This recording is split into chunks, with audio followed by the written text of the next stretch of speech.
These are the images from European cities: Paris, Geneva, London. Now look at these images from Asian countries like Bangladesh, Karachi, Pakistan, and Sri Lanka. And don't get me wrong, exceptions are everywhere. If you will compare a city like Beijing, China to Ukraine, Beijing, China will come on top. But we will focus more on a broader picture rather than specific cases. So, in this chapter, we will look at the reasons why European countries are much more developed than Asian countries. Look at this image. The development time in Europe started centuries before the development time in Asia. Europe was the home ground of two world wars and it left a lot of destruction. But still, Europe is far more better than Asia, and so the number one reason that comes on top is European Union and the integration of Europe.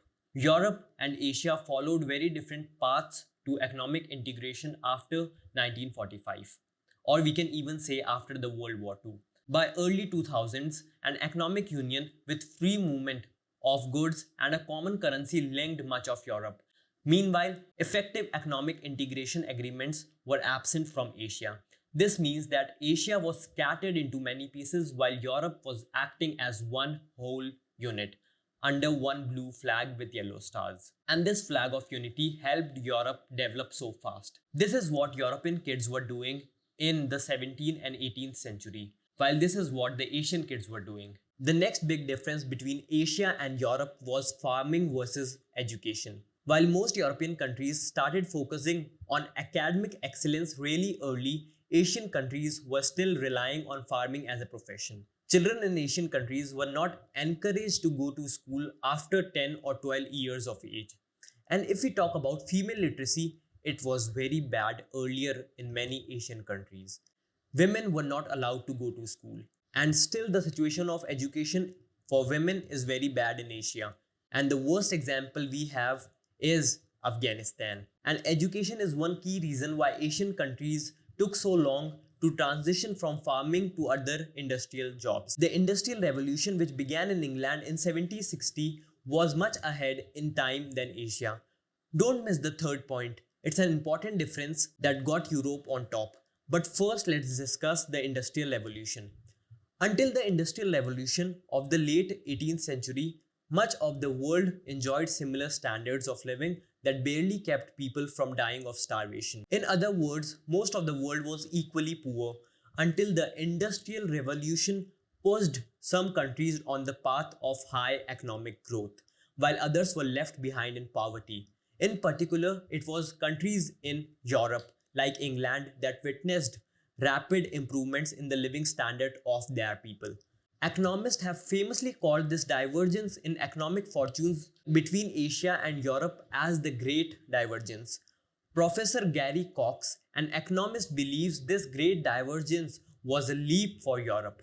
Meanwhile, please subscribe to the channel if you like informative content and kindly watch this video till the very end. Now let's get back to the third reason. You guys must have heard the term transport infrastructure. Back in the day, this was a transport infrastructure in Asian countries. And this was the transport infrastructure in European countries. Transport infrastructure development in Europe was faster and earliest in the world. This is a great saying in Europe. If European intellects moved with unprecedented frequency and ease, their ideas traveled even faster. Even in the early 1800s, because of great transportation, people from Paris were studying in Hungary. And if transportation is good across the continent, business activities will be much easier to be carried out. However, this was not the case in Asia. With poor transportation, Asia was lagging behind while Europe was connecting very fast and trading products. Waterways transportation also began in Europe very early. There were regular ships between England and USA in the 18th century. And then we move on to religion. Countries across Asia followed a lot of different gods, from Christian to Muslim to Hindu to Sikhs to Buddhist, and many more. But at the same time, Europeans were committed to only one God, Jesus Christ. And this religion factor created a lot of social tensions and social stigma in Asian countries, as Asians did not want to trade and do business and get along with people from different religion and culture. And we can safely say that religion was something that united Europe while at the same time it divided Asia. And as we all know, that good communication is an essential part of business and development. But back in the day, when most Europeans spoke and understood similar language, which was English, this was not the case in Asia.